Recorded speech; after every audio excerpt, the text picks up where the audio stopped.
Looking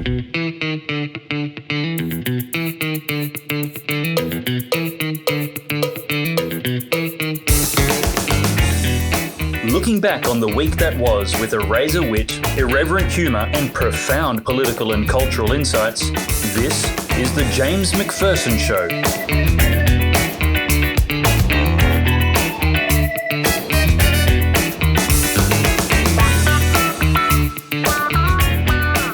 Welcome to the James Macpherson Show. Great to have your company for this, I think, episode 19. So wherever you are listening to this podcast, I trust that you enjoy it. You know, when a black man hits a black woman, it's a white man's fault, according to Diversity Council Australia. The council, quoting Indigenous activist Kelly Treloar, last week tweeted that a high rate of domestic violence in Aboriginal communities was the result of colonisation. Well, of course, and high rates of alcoholism in those same communities is the result of Advance Australia Fair. Not really, but you wouldn't put such a suggestion beyond Diversity Council Australia after last week's effort.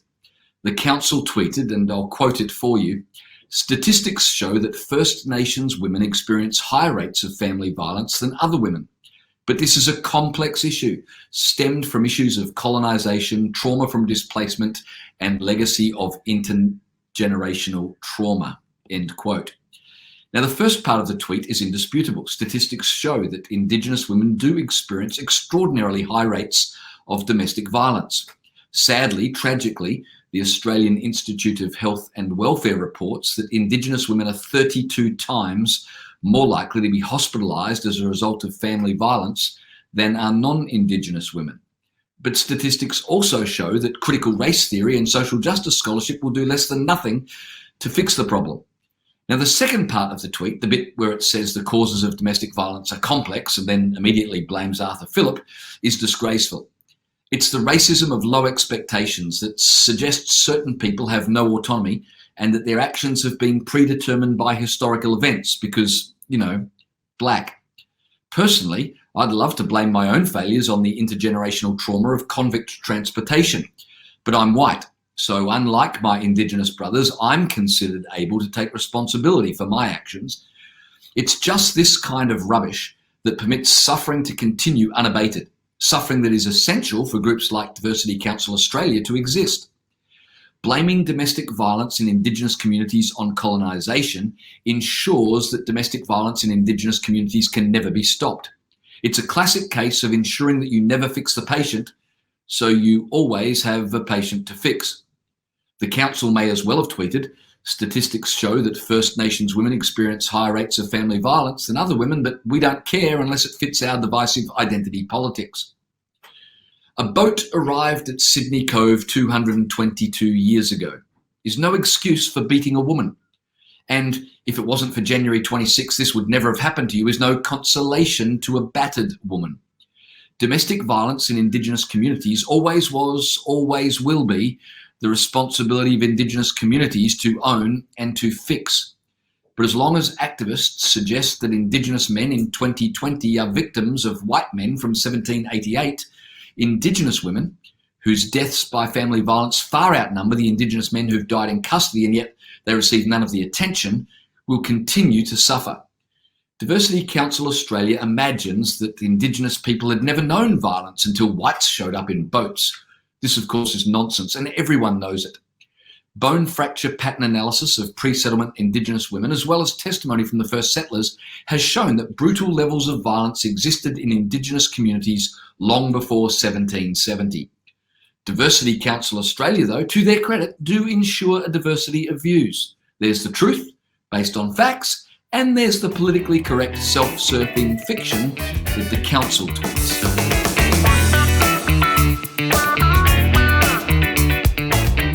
Former Race Discrimination Commissioner Tim Soutphommasane last week slammed the ABC for using too many white-skinned leftists to present its news and current affairs programs. Above a photo of white ABC personalities, he tweeted, and I quote, "A very long way to go before we see our diversity on screens. Let's remember the ABC has in its charter that it should reflect the cultural diversity of the Australian community. So where is it?" End quote. The anti-racism campaigner is right to be outraged. There'll be no diversity at the ABC until journalists of every shade are presenting news from a far left-leaning perspective.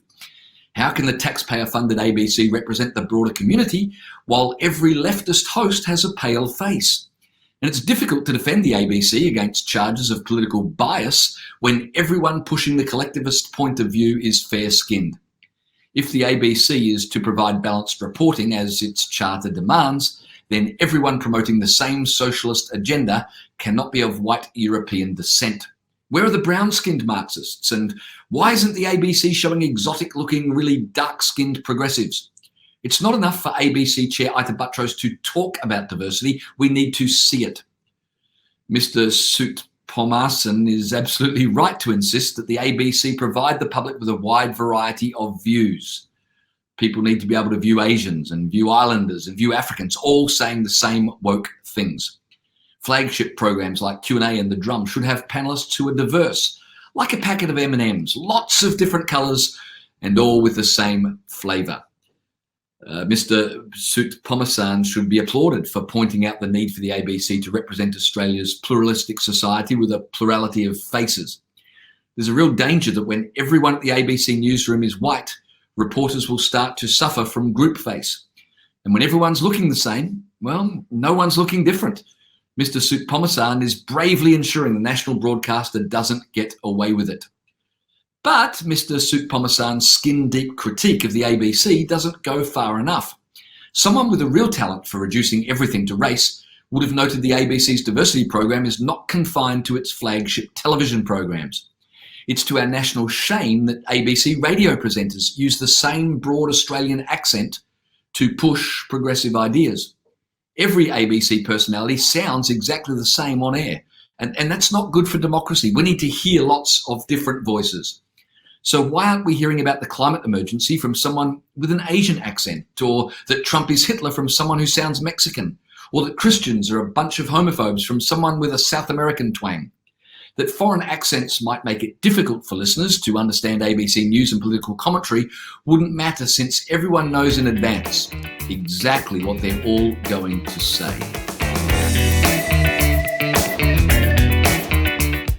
In Victoria, Daniel Andrews has celebrated 0 cases of coronavirus and a month of no community transmissions by mask-shaming long-suffering Victorians. Good morning to everyone, except those wearing their mask under their nose at the supermarket, he tweeted last week. It was a message befitting a bitchy schoolgirl, but unbecoming of a state premier, especially a premier whose own government's ineptitude largely contributed to the state's health crisis. Victorians might well reply, good morning to everyone except those who can't recall and can't remember. After bungling hotel quarantine and then claiming to have amnesia about how it happened, it's not unreasonable to expect that Andrews should now lead with humility and a degree of circumspection. Something about masked people in glass houses. But when not even the deaths of more than 800 Victorians have managed to put a dent in your approval ratings, well, humility is for losers. So it was good morning to everyone except those stupid fools who don't do exactly as I, your supreme overlord, dictate. Victoria's tweeter-in-chief managed to channel all of Trump's divisiveness and none of Trump's wit. Good morning, future Prime Minister of Australia, replied one of Dictator Dan's disciples on Twitter. Another replied with total sincerity, and I promise you I'm not making this up, Daddy Dan, I can't believe, Daddy Dan, you make my day so much better. Others complimented Daddy Dan on being badass. They posted photos of fellow citizens, the kind of citizens Daniel Andrews would choose not to greet in the mornings, who'd failed to cover their nostrils as mandated. They might have asked their masked hero how it was that he could take credit for having eliminated the virus while at the same time making people wear masks so as not to contract it. They might also have asked Daddy Dan why it was that Victorians with no COVID cases for a month were still being subjected to harsh rules like the compulsory wearing of face nappies indoors or in close proximity to others when people in other states were not. Dictator Dan was too busy tweeting contempt for his constituents to think about such things. So shut up and pull your mask over your nose, Victorians, or don't expect any top of the morning to you from the Premier. Well, If the cocky Premier is going to use the novel coronavirus to suggest novel ways in which to greet or not greet Victorians, I've got some greetings that Victorians not suffering from Helsinki syndrome might like to use in response. Good morning to everyone except premiers with dictatorial tendencies and a penchant for cringeworthy tweets, is a succinct reply. Or what about this? Good morning to everyone except socialist dictators. Now, that would work well, although the greeting may cause confusion as to whether one is snubbing Daniel Andrews or his closed, border-loving colleague Anastasia Palaszczuk. How about this one? Good morning to everyone except those who caused the death of more than 800 Victorians. That would leave no doubt about whose hand you are not shaking this morning. Other cheery greetings to begin the day on the right note could include good morning to everyone except those responsible for one of the longest lockdowns in the world. Good morning to everyone except the genius responsible for plunging Victoria into $155 billion worth of debt. Or what about this? Good morning to everyone except those who insist we're all in this together before creating division in the community by tweeting petty insults. You could try good morning to everyone except those who stupidly hired security guards in order to feather the nest of their union mates. Or, of course, you could settle for this one. Good morning to everyone except premiers too proud to cooperate with the federal government and too quick to bend over for the Chinese Communist Party. Perhaps it's the fear of such retorts that makes Dictator Dan so keen to muzzle citizens with masks that will make it difficult for their complaints to be heard. Not that he's listening. The Greens are blaming their political opponents for summer. Of course, summer happens around this time in Australia every year, but Greens Senator Maureen says that summer shouldn't be occurring and that the Liberals need to make it stop. Noting that the harbour city was hot over the weekend, Senator Faruqi tweeted, and I quote, 36 degrees today, 39 degrees tomorrow. Stay hydrated, Sydney. And don't forget to remind your local Liberal MP that this shouldn't be happening in November. Hashtag climate crisis, end quote. The senator, who seems to have had a bit too much sun, did not say when she believes that summer should be happening. It officially started on Monday. Nor did she say what she believes local MPs could do about summer. Presumably, Senator Faruqi thinks MPs should take more of people's money while promising to change the weather by flying to conferences in Europe where they'll agree to take even more of people's money while continuing to promise better weather for everyone. This junket can be repeated ad nauseum by simply yelling climate crisis on hot days. It's the best Marxist plan yet devised to accumulate money and power. But a couple of hot days at the end of an Australian spring does not constitute a climate crisis. Discrete weather events are not indicative of broader climate patterns, as we're reminded by the Greens whenever there are below average temperatures. But politics, right? So Senator Faruqi, who seems genuinely surprised to be living in Australia, jumps like a cat on a hot tin roof, demanding the Liberals turn down the sun because, well, hot. That Sydney temperatures at this same time of year were 39 degrees in 1878 and 1941, 40 degrees in 1946, 41 degrees in 1982, and 39 degrees in 1988 was of no relevance. And don't worry that Dorothy McKellar wrote about a sunburnt country in 1908, long before the senator or any other Chicken Little ever thought to run around screeching climate crisis. According to the Greens, the seasons are now autumn, winter, spring, and climate change. Senator Faruqi aims to channel Sydney-siders' momentary discomfort because of the heat into a permanent anger at her political opponents because, we're supposed to believe, they could stop summer if they really wanted to, or at least move it to a better spot in the calendar. But after a hot weekend, the Sydney temperature today is slightly lower than average, and the overcast skies have ruined my planned beach day. So who do I call to complain?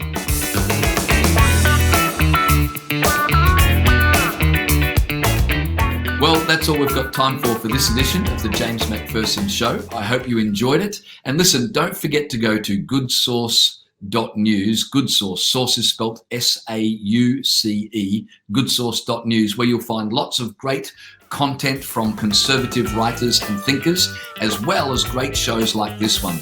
I'll look forward to your company next week. The The James Macpherson Show is a production of The Good Source, written and presented by James Macpherson. To watch, listen to, or read more media without the SJW narratives or PC fact filter, visit goodsource.news. That's good, SAUCE.news. Become a Good Source supporter for exclusive access to live and unedited interview recordings, including the conversations before and after the show.